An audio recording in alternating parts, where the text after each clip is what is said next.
Renato. Je ne vois pas ce que les civils vont faire pour le défier. Ouais les gars, j'espère que vous allez bien. C'est encore moi, Renato, le prince. Et bienvenue encore sur ma chaîne YouTube. Les gens ne connaissent pas Faure Gnassingbé. Même ceux qui sont avec lui. Ils ne le connaissent pas. Ceux qui le combattent, en tout cas certains qui le combattent, et ceux qui sont avec lui, ils ne connaissent pas. Il est le seul puissant. Il est le seul. Il sait là où il va. Les autres ne sont que des instruments qu'il utilise.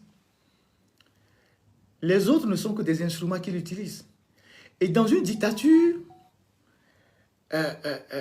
aucun autre collaborateur ne doit avoir une plus forte personnalité que le président ou le dictateur. Il est sur tous les fronts. Dans l'armée, il liquide ceux qu'il peut liquider, qui sont une menace pour lui. Au parti au pouvoir, il met les gens au garage quand il a envie de les mettre au garage parce qu'ils deviennent une menace pour lui. Dans l'opposition, mais il a liquidé toute la classe politique de 90. Et même ceux qui ont suivi. Aux dernières élections, aujourd'hui, tous les opposants sont au garage. Excusez-moi, mais ils sont au bout de leur parcours. Si on est dans la mafia, c'est le chef. C'est le chef. Et lui, son goût en lecture, c'est les sas. Hein? Ce n'est pas des livres d'économie, des livres de ça. Il lit les sas. Quelqu'un qui a pour addiction la lecture des sas. Vous connaissez les sas? Les livres que les gens lisaient quand on était au lycée là, et à l'université là. Les sas. C'est ce que Faure lit. Hein? C'est son goût de lecture, ça. C'est les sas. Quelqu'un qui lit les sas, il va mélanger tout le monde. Donc lui, il mélange tout. Donc c'est les autres qui pensent qu'ils sont quelqu'un. Donc lui, il a juste besoin de vous, en un temps donné, après vous liquide. Et il le fait souvent en douce.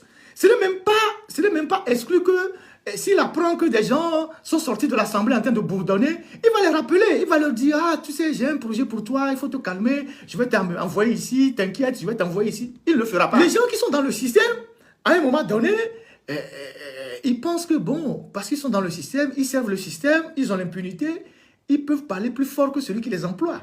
Mais non, ça ne se passe pas comme ça. Ou bien ils peuvent manifester des ambitions, alors que la personne pour qui vous travaillez là, elle n'a pas encore dit je pars. Mais vous, on vous prête des ambitions, on va vous enlever. On va vous envoyer au garage. Si demain, vous ne parlez pas, parce que la loi dans la mafia, tant que tu ne parles pas, on peut te ramener à tout moment. Mais quand tu parles, on va t'enfoncer dans le garage, tu seras dans le fond du garage. Trompez-vous, l'Assemblée nationale, c'est Faure qui le contrôle, ce n'est pas les députés. C'est Faure qui contrôle l'Assemblée nationale. La preuve, pour que les gens soient députés, c'est lui qui a fait la liste de unis. Il a barré ceux qui voulaient barrer, ceux qui ne voulaient pas le voir à l'Assemblée, il les a barrés tous. C'est lui qui contrôle l'Assemblée nationale. Tous ceux qui sont à l'Assemblée nationale lui doivent fidélité, dévotion. Et ils sont craintifs parce que Faure, il s'est imposé, il est un chef, même dans son propre camp, tout le monde a peur de lui. Si les militaires arrivent à lui faire facilement les salam aleikou, je ne vois pas ce que les civils vont faire pour le défier. D'abord, vous prenez ADG. Le naïf, quelqu'un qui ne maîtrise pas tous les codes, il va dire que c'est une promotion. Peut-être oui, parce qu'il devient président de l'Assemblée, il a les privilèges du poste, voilà. Et ça rentrera dans l'histoire qu'il a été président de l'Assemblée. Mais en réalité, lui aussi, c'est un garage. Et il faut voir le parcours d'ADG. Douanier, directeur de la douane, commissaire général de l'OTR, ministre du Commerce, ministre de l'Urbanisme. Ça, c'est la sortie, ça. Ministre de l'Urbanisme et maintenant président de l'Assemblée. Peut-être pour 3 ans. Après 3 ans, s'il ne le renouvelle pas, il le garde. Pourquoi il le met là-bas? Il le met là-bas parce que quand vous quittez d'un poste ministériel pour aller à l'Assemblée, vous n'avez qu'en réalité un budget de fonctionnement. Il sait qu'à dédier, des gens comme ADG se sont énormément enrichis. Et que des rumeurs ou des informations circulaient comme quoi il avait des ambitions, il nourrissait des ambitions. Et donc, c'est des gens qui se sont énormément enrichis. Et lui, toute personne qui s'enrichit autour de lui est une menace. Donc, tant qu'il peut éloigner la personne de la caisse, pour que la personne ne manipule pas l'argent, il va le faire. Donc, c'est une méthode douce pour écarter les gens. C'est quelqu'un qui fonctionne avec des gants de velours. Il te donne des coups, mais le temps de te rendre compte que il t'a donné un coup mortel, il est trop tard. Il fonctionne avec des gants de velours. Et donc, il a un plan pour chacun de ses collaborateurs. Parce qu'il les tient par la corruption. Parce que c'est des gens qui s'enrichissent, qui volent l'argent. Lui, il ne les arrête pas. Mais il a besoin que ces gens volent l'argent pour que lui ait les dossiers de pression sur eux. Donc, vous voyez que depuis 20 ans, qu'il y a des scandales financiers au Togo, Faure n'a jamais arrêté personne. Parce qu'il a besoin de tenir chacun de ses collaborateurs par un dossier pour avoir leur loyauté, pour avoir leur fidélité. Les plus récalcitrants, de temps en temps, il peut leur taper dessus. Donc, à Dédié, il sait très bien qu'il s'est énormément enrichi. Il le sait, il a les renseignements, il a toutes les informations. Les histoires d'argent volé, tout ça, c'est des choses, il sait, il a plus d'informations que nous. Il en a plus que nous. Donc, il se dit, mais celui-là, qu'est-ce que je fais? Je le mets au garage. À l'Assemblée nationale, il a le privilège du poste. Il peut circuler dans la rue de Lomé, ça va faire pipon, on va dire président de l'Assemblée, mais il n'aura plus l'opportunité de manipuler l'argent dans un ministère, d'avoir un budget et de faire des affaires. Le peu qu'il a, c'est le budget de fonctionnement qu'il aura à l'Assemblée. Si dans 3 ans après, il le garde, c'est fini. Parce que nous avons une habitude, je ne sais pas si c'est une bonne habitude d'appeler les gens au Togo milliardaires. Quand les gens ont quelques millions, on les appelle milliardaires, ce n'est pas des milliardaires. Le terme milliardaire vaut plus que ça. C'est des gens qui ont quelques millions qu'ils ont volés. Une fois qu'ils ne sont plus au poste, l'argent finit. Donc, à Dédié, c'est ça. Pour moi, en tout cas, c'est mon analyse, ce n'est pas une promotion. Le gars est en train de le pousser dehors. Ça, c'est un. De deux, la ministre des Travaux publics. Elle aussi, les travaux publics, il y a eu énormément de choses là-bas. Des magouilles. Donc, il le garde aussi. Le ministre de l'enseignement primaire, vous connaissez le parcours de Kokoroko. Vous connaissez son parcours. Et vous savez, Kokoroko, beaucoup de gens ont fait écho de travail qu'il a fait à l'université. Et comme son nom a commencé par être valorisé un peu partout par les étudiants, qui sont des gens qui ont dit, bon, il a travaillé quand même si parfois il a des méthodes fortes, mais il a travaillé.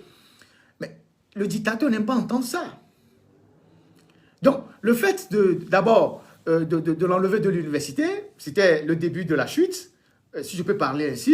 Ensuite, il est allé au ministère de l'enseignement, on a coupé une partie qu'on a rattachée au ministère du Commerce ou au ministère de la Culture. Et maintenant, il va 3e vice-président de l'Assemblée. Ce n'est pas une promotion. Il n'aura pas un budget à gérer, il n'a rien. Il sera juste avec peut-être un garde-corps. Et Myriam Dossou, pareil. Elle était Kumira. Elle avait l'INAM, autour duquel il y avait énormément de scandales. Le ministère de Développement à la base, où on a investi beaucoup d'argent pour peu de résultats, c'est une protégée de Dogbé. Et elle aussi, elle s'est bien enrichie parce que quand on parle de la déclaration des biens, voilà des cas comme ça qu'on doit soulever. C'est une dame qui est rentrée au gouvernement, quand elle n'avait rien. Aujourd'hui, elle a des maisons partout à Lomé, des maisons très coûteuses. Donc, elle le met de côté.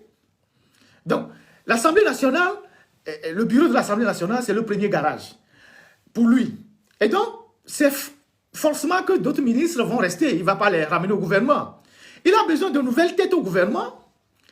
De nouvelles têtes au gouvernement qui peut-être ne le connaissent pas mieux ou ne le connaissent pas trop, qui seront totalement dévoués à lui.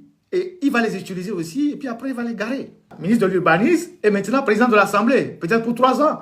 Après 3 ans, s'il ne le renouvelle pas, il le gare.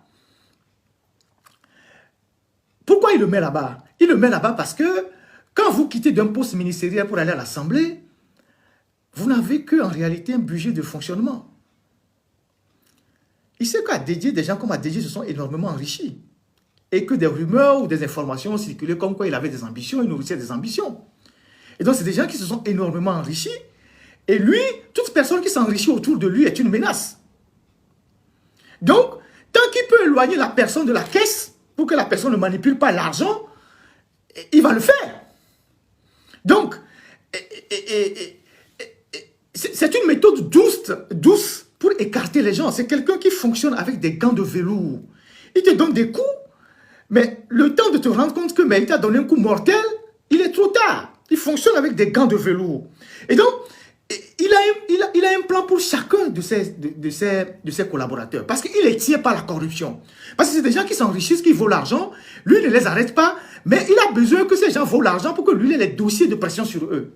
Donc, vous voyez que depuis 20 ans, qu'il y a des scandales financiers au Togo, Faure n'a jamais arrêté personne. Parce qu'il a besoin de tenir chacun de ses collaborateurs par un dossier. Pour avoir leur loyauté. Pour avoir leur fidélité. Les plus récalcitrants, de temps en temps, il peut leur taper dessus. Donc, Dédié, il sait très bien il s'est énormément enrichi. Il le sait, il a les renseignements, il a toutes les informations. Les histoires d'argent volé, tout ça, c'est des choses, il sait, il a plus d'informations que nous.